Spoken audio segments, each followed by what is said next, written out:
একদিন অনেক আগে জঙ্গলের মাঝে ঋষিরা বসে গল্প করে ভবিষ্যতের খোঁজে।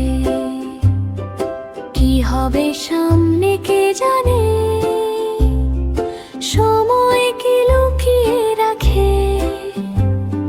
সবাই মিলে জানতে চায় ভবিষ্যতের সেই কথা।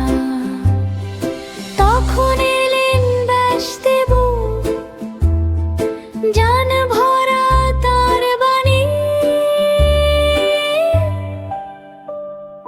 পুরাণ ইতিহাস সবই জানেন, তিনি মহান ঋষি। পুরাণ ইতিহাস সবই জানেন, তিনি মহান ঋষি।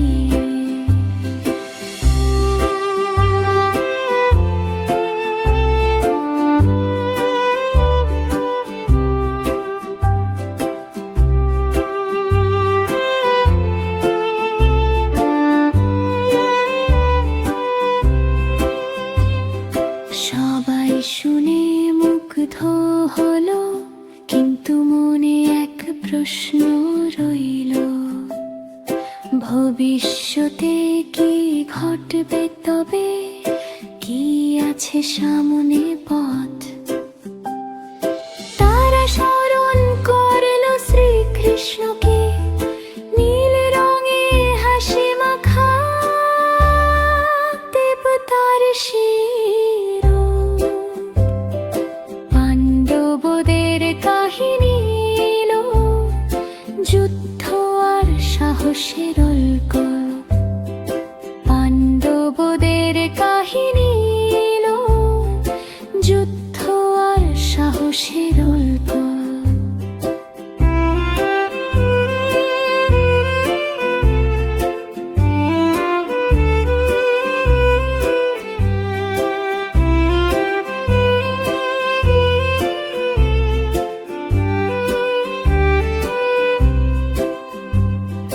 ছোট্ট শিশু জন্ম নিল, রাজা পরীক্ষিত। হঠাৎ এলো ভয়ঙ্কর সাপ, একটি দংশনে শেষ হলো তার জীবনের পথ। জনমে যায় রাজা হলো, সাপদের বিরুদ্ধে যজ্ঞ করলো। আগুন জ্বলে মন্ত্র বাজে, সবাই দেখে অবাক। আগুন জ্বলে মন্ত্র বাজে, সবাই দেখে অবাক। শেষে এলেন বেদব্যাস, বিজ্ঞানে জানালেন ভবিষ্যতের সব কথা। এইভাবে